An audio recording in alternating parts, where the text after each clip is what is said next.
Media reporters పై జరిగిన దాడిని నేను తీవ్రంగా ఖండిస్తున్నాను.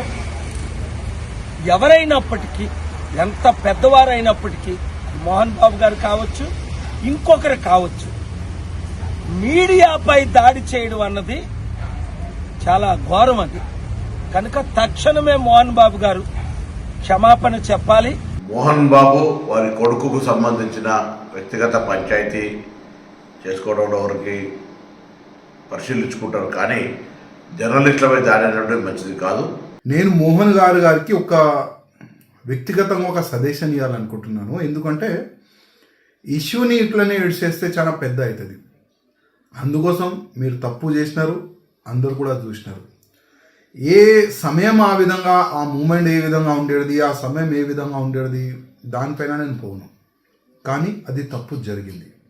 మోహన్ గారు, మీరు మీడియా ముఖంగా వచ్చి క్షమాపణ చెప్తే చాలా బాగుంటుంది. అదేవిధంగా మీరు విజువల్స్ కరెక్ట్గా చూసుకున్నారంటే ఆయన మీడియా వాళ్ళకి నమస్కరిస్తూ ముందుకొచ్చారు.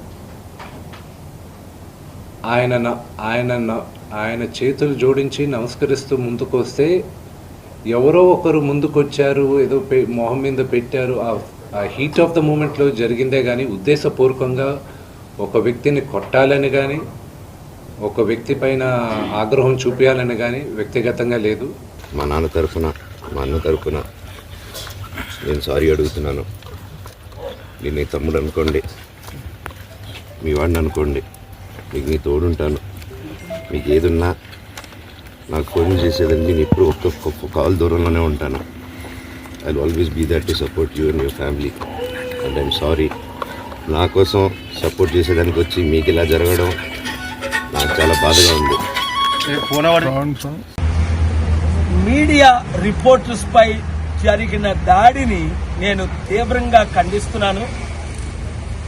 ఎవరైనప్పటికీ, ఎంత పెద్దవారైనప్పటికీ, మోహన్ బాబు గారు కావచ్చు, ఇంకొకరు కావచ్చు, మీడియాపై దాడి చేయడం అన్నది చాలా ఘోరం. అది కనుక తక్షణమే మోహన్ బాబు గారు క్షమాపణ చెప్పాలి.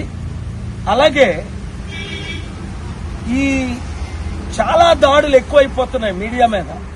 రాష్ట్రం అంతా, దేశమంతా, కొందరినైతే జైల్లోనే పెట్టేస్తున్నారు. దీని కొరకు ప్రజాస్వామ్యంలో మీడియా బ్రతుకుంటేనే మనం బ్రతుకుండేది. దయచేసి ఎవరు ఎమ్మెల్యేలు కానీ, ఎంపీలు కానీ, సర్పంచ్లు కానీ ఎవరు కూడా మీడియా రిపోర్ట్స్ మీద ఈ రోజు నుంచి దాడి చేయకండి. God bless you. Mohan Babu వారి కొడుకుకు సంబంధించిన వ్యక్తిగత పంచాయతీ చేసుకోవడంలో ఎవరికి పరిశీలించుకుంటారు, కానీ జర్నలిస్టులపై దాడి అనేటువంటి మంచిది కాదు. ప్రభుత్వం స్పందిస్తుంది. ఎక్కడైనా జర్నలిస్టులకు ఇబ్బంది కలిగితే తెలంగాణ ప్రజాపాలన ప్రభుత్వం వారికి అండగా ఉంటుంది. ఆందోళన చెందాల్సిన లేదు. చికిత్సకు సంబంధించి జిల్లా కలెక్టర్ గారిని, అదేవిధంగా వైద్య శాఖకు సంబంధించిన అధికారులకు చెప్పడం జరిగింది. ఆ రిపోర్టర్కు సంబంధించిన ఆరోగ్యం ఎక్కడ కూడా ఇబ్బంది లేకుండా చూడాలని కోరుతా ఉన్నాం.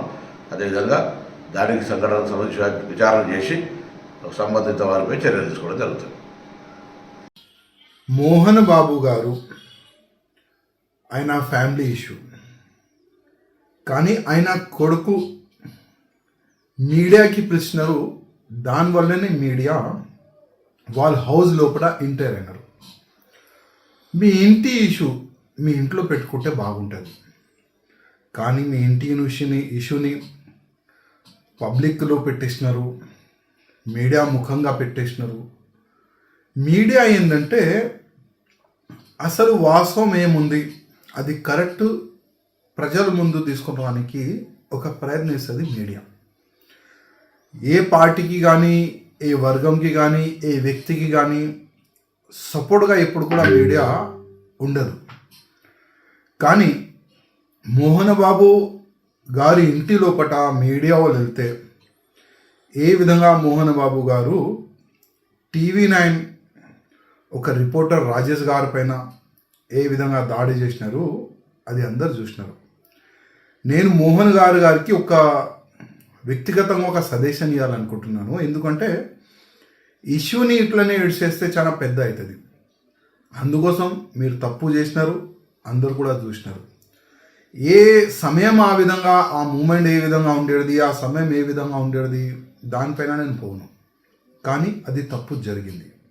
మోహన్ గారు, మీరు మీడియా ముఖంగా వచ్చి క్షమాపణ చెప్తే చాలా బాగుంటుంది. అదేవిధంగా ఏ TV9 రిపోర్టరు ఇంజూర్డ్ అయిండు, ఆయన హాస్పిటల్లో ఉన్నాడు, ఆయనకి హాస్పిటల్లో మీరు పోయి కలిస్తే కూడా బాగుంటుంది. ఎందుకంటే మీడియానే జీరోకి హీరో చేస్తుంది, మళ్ళీ ఇదే మీడియా హీరోకి జీరో కూడా చేస్తుంది. ఆ మాట కొద్దిగా మీరు యాద్ పెట్టుకోండి. నిన్న జరిగిన సంగతి, ఒక టీవీ రిపోర్టర్ ఆయనకి గాయాలు తగలడం, ఇట్ ఈస్ రియలీ అన్ఫార్చునేట్. ఉద్దేశపూర్వకంగా ఎవరిని హర్ట్ చేయాలని లేదు. నిన్న మీరు విజువల్స్ చూస్తే, టీవీ విజువల్స్ మీరు కానీ కరెక్ట్గా చూస్తే, గేటు పగలగొట్టుకొని తోసుకొని గేటు ఎరగొట్టి లోపలికి వచ్చేటప్పటికి ఒక తండ్రిగా ఆయన రియాక్ట్ అయిన విధం చాలా తక్కువని నా భావన. కానీ ఆయన ముందుకొచ్చి, మీరు విజువల్స్ కరెక్ట్గా చూసుకున్నారంటే, ఆయన మీడియా వాళ్ళకి నమస్కరిస్తూ ముందుకొచ్చారు. ఆయన చేతులు జోడించి నమస్కరిస్తూ ముందుకు వస్తే, ఎవరో ఒకరు ముందుకొచ్చారు, ఏదో మొహం మీద పెట్టారు, ఆ హీట్ ఆఫ్ ద మూమెంట్లో జరిగిందే కానీ ఉద్దేశపూర్వకంగా ఒక వ్యక్తిని కొట్టాలని కానీ, ఒక వ్యక్తి పైన ఆగ్రహం చూపించాలని కానీ వ్యక్తిగతంగా లేదు. ఆయన గాయపడిన వాళ్ళ ఫ్యామిలీతో నేను టచ్లో ఉన్నాను, వాళ్ళ ఫ్యామిలీ మెంబర్తో మాట్లాడాను. వాళ్ళకి చెప్పాల్సింది మేము చెప్పాం. We are in touch with them and it is a really unfortunate incident. I wish this did not happen. ఇది జరుగుండకూడదు. It's really unfortunate. It happen. We all feel sad for it. ఇలాంటి రోజు వస్తుందని ఊహించలేదండి. నిజంగా మీడియా మిత్రులకి, ముఖ్యంగా ఇద్దరు అన్నలకి నా క్షమాపణలు. మా నాన్న తరఫున, మా అన్న తరఫున నేను సారీ అడుగుతున్నాను. నేను నీ తమ్ముడు అనుకోండి, మీ వాడిని అనుకోండి, మీకు నీ తోడుంటాను. మీకు ఏదున్నా నాకు ఫోన్ చేసేదండి. నేను ఎప్పుడు ఒక్కొక్క కాల్ దూరంలోనే ఉంటాను. I will always be that to support you and your family. And I'm sorry. నా కోసం సపోర్ట్ చేసేదానికి వచ్చి మీకు ఇలా జరగడం నాకు చాలా బాధగా ఉంది. నా భార్య పేరు లాగుతున్నారు, 7 నెలల కూతురు పేరు లాగుతున్నారు.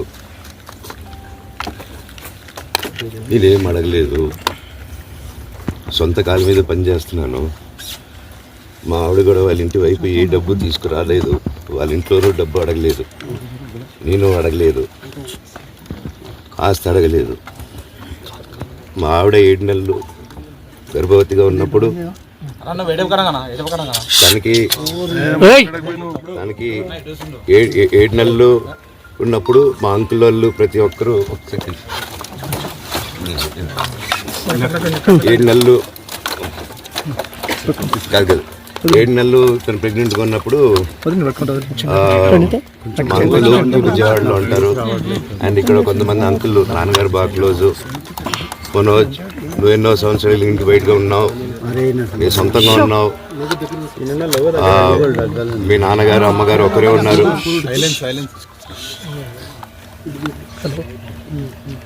మీ నాన్నగారు అమ్మగారు ఒకరే ఉన్నారు. మీ అన్నయ్య ఏమో దుబాయ్కి షిఫ్ట్ అయిపోయాడు ఫ్యామిలీతో.